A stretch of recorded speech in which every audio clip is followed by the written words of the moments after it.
Voiceover on. Goog. Willowkit is. Chapter 2. Willowkit is right again. Willowkit is right again. Willowkit leans against me, trying to steal some of my warmth. Back off, Buster, I joke, teeth chattering. I very much wish for her warmth. As a matter of fact, there's a heavy wind. It comes through strong, even with the trees. I can't imagine what it's like for Heather Clan. But we need to keep moving. The sun's already setting and we are completely lost. It's all my fault, I sigh, putting my paw on hers. She stops.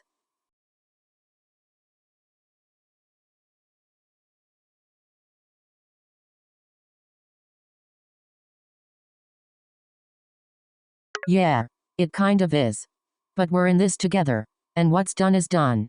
But I am never sneaking out of camp, especially with you, little weasel, again. You hear me, Willowkit? I laugh. You're right. It is my fault. But I'm not a weasel, I frown. But of course she knows it's a joking frown.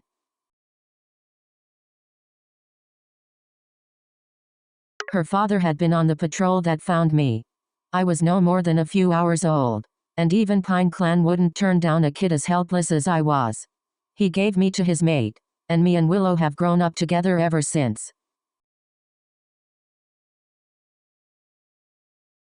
Willow and me are almost complete opposites, but absolutely inseparable. She's smart and enjoys herbs, with gentle words. Though, don't be too quick to judge her, because she's blunt and head-on. I am, however, much more evasive. I'm wily and lean, with spiky red-brown fur, and neon yellow eyes. No one knows where I come from, though Willowkit's dad, Smockifer, says I smelled faintly of Lightning Clan. But I'm Pine Clan through and through. Does it matter where I come from? Most cats would say it does. Some are even suspicious. But that's all theory. All cats with half a brain know I was much too young to be a spy. I rest my noggin on the matter, and zone back into my conversation with Willowkit. She's almost ready. Ellipsis. A garbled slimy voice echoes faintly through the shadows. I laugh at my silly imagination, and put my nose to the ground. Lightning crackles in the sky and thunder rumbles. A heavy rain begins pouring down. Great. What fun. Shit, I mutter. Luckily, the rain doesn't bother me much. Rain dribbles off the side of my pelt. I have fur so short that it seems nothing can soak into it. Willowkit, however, is not so lucky. She has long white fur that glows beautifully in the moonlight. But such beauty comes with a price. Now, her fur is plastered to her sides, green eyes beady and dilated. And I have a hunch she isn't all too excited. We are going to be in so much trouble, Willowkit says with an exaggerated sigh. Yep, I say. We should camp for the night. The sun's almost down and we can't see anything anyway. The storm clouds are too thick.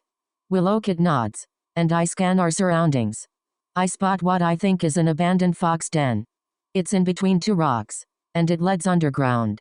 I slowly walk over, and sniff it. I'm mostly sure that it's abandoned. I think it's safe. I call her over, and we trot into the den. It's warm and earthy smelling. But what I'm happiest about is it's dry. We both shake to dry off, though her fur is still stuck to her sides and soggy. I scrape some dirt to make a small hollow to lay in, and she does the same, right next to mine. We both curl up, and groom the wetness out of her fur. I awake to Willowkit licking the tuft of fur on my head. I don't know when we fell asleep, but light now floods the den. We stand up, and quickly orient ourselves for the daytime and finding our way back to Pine Clan. We had wandered all the way into a birch forest, but it wasn't Lightning Clan's. Maybe Tree Clan? Tree Clan would be better. Pine Clan and Tree Clan have a sort of alliance, while Pine Clan and Lightning Clan are always at each other's throats. I see a flash of orange fur, and suddenly, it's on top of me. A fox the size of a large boulder, biting me on the shoulder. I whirl around, and claw at it, but it's no use. It's 4 times as large as I am, and 5 times as strong. But I claw and bite anyway. I'm only 5 moons old, and I have no training, but I have 2. Willow, leap on top of it. It'll try to squash you, but it'll get its belly. She nods, and leaps onto the fox, biting and scratching its ears, eyes, and back. It whirls around, and eventually, like I predicted, it goes to lay on its back, which will squish Willow. Before it can squash her flat, I rake my claws down its underbelly, and it falls over on its side, a puddle of blood forming around its belly. We didn't just do that, Willowkit says, staring in disbelief at the dead fox. We did. Our eyes both shine with accomplishment, though.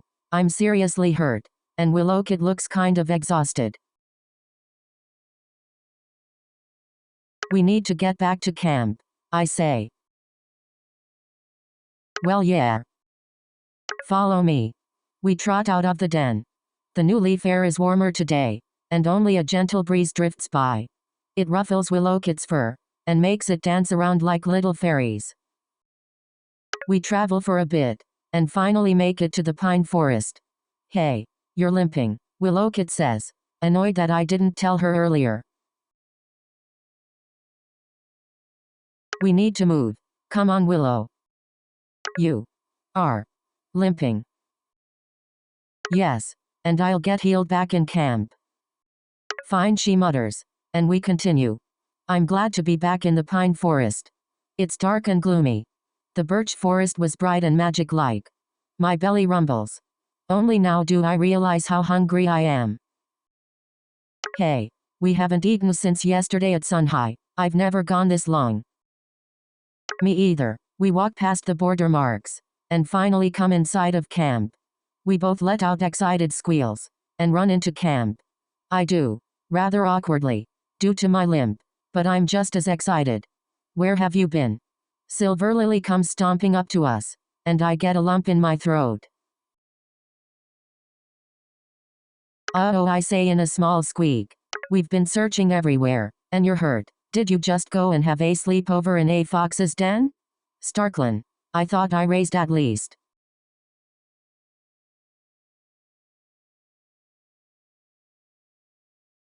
Slightly disciplined kids, but nope.